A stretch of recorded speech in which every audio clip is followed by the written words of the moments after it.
உயிர்மை சொந்தங்களுக்கு வணக்கம். தமிழர்கள் தமிழ் படிக்கணும். எதனால அப்படி சொல்றேன்னா, என் கையில இருக்கிறது என்னன்னு தெரியுதுங்களா? இரும்பு. இரும்பை உலகத்துக்கு முதல்ல கண்டுபிடிச்சு கொடுத்தவங்க நம் தமிழர்கள். இதற்கான தொழிற்சாலை ஒரு 2 ஊர் சொல்லலாம். பல்லாவரம் சென்னையில இருக்கு இல்லையா, அங்க ஒரு வரலாற்று ஆய்வு நடந்து இருக்குது. ஈரோடுல ஒரு இரும்பு தொழிற்சாலை இருக்கிறத ஆய்வு பண்ணிட்டு இருக்கிறாங்க. இன்னும் நிறைய இடத்துல ஆய்வு பண்றாங்க. உலகத்துக்கு இரும்பை கண்டுபிடித்து கொடுத்தவர்கள் தமிழர்கள். அது பயன்பாடு சொல்ல முடியுமா?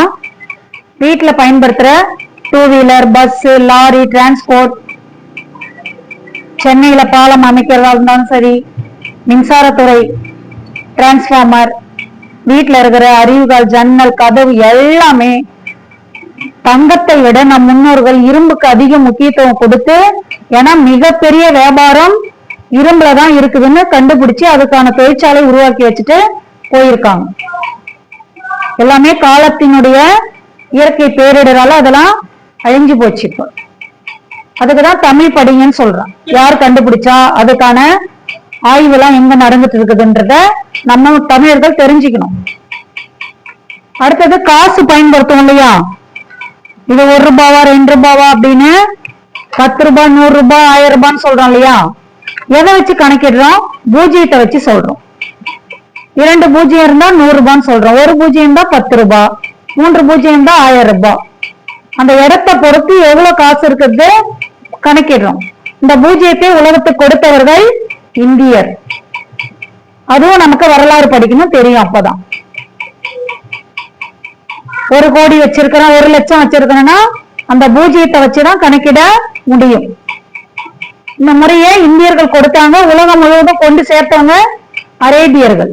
அதனாலதான் இந்திய அரேபிய முறைன்னு ஒரு கணிதத்தில் நம்ம ரோமன் லெட்டர் 1 2 3 எழுதும் இல்லையா, இந்த மெத்தடும் இருக்குது. அதுல இந்த மெத்தடு தான் பிரெஞ்சு கணித மேதை ரொம்ப சுலபமா இருக்குதுன்னு பாராட்டி இருக்கிறார். அவருடைய பெயர் லாபிலாஸ். எண் மதிப்பு, இட மதிப்பு.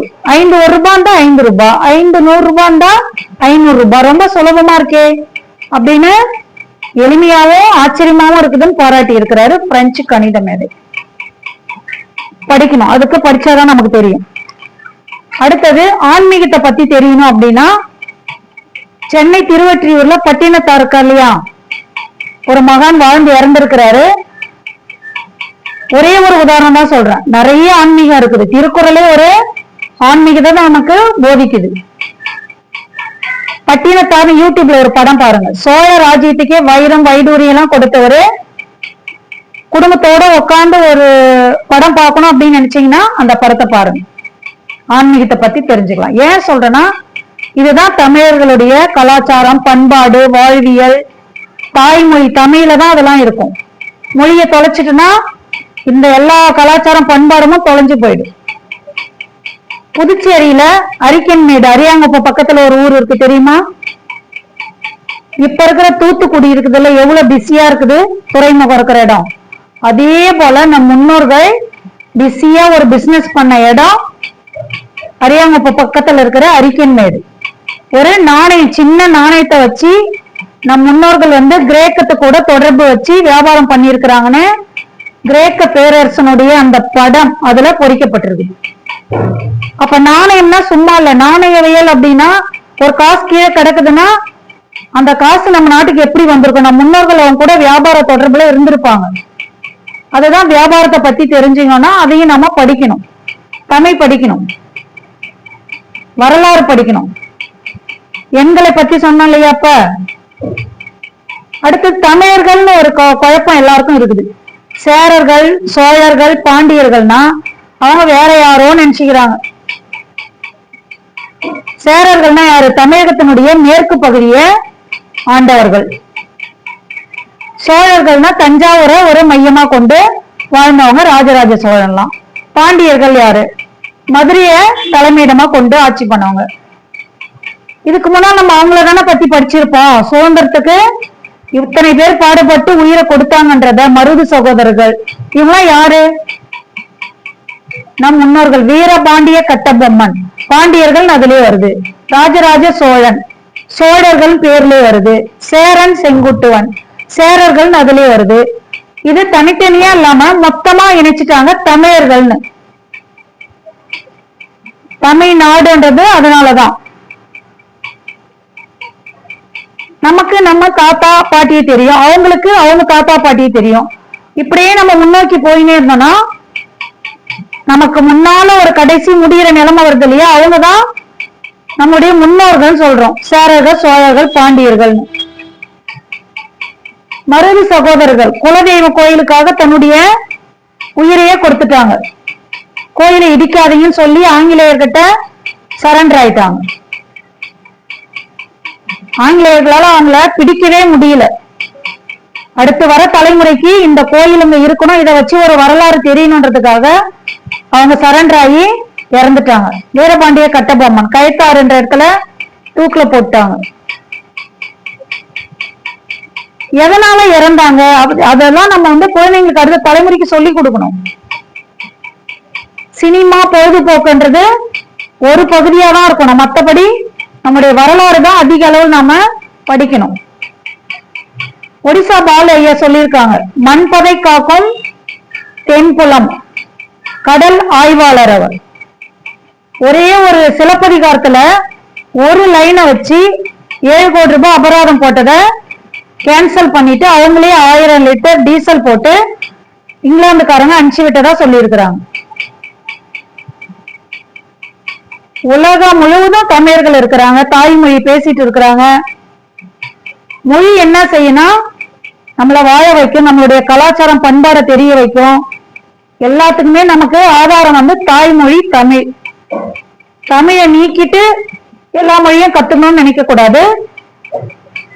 தாய்மொழியும் இருக்கணும், அனைத்து மொழியும் படிக்கணும், எல்லா மொழியுமே கத்துக்கணும்.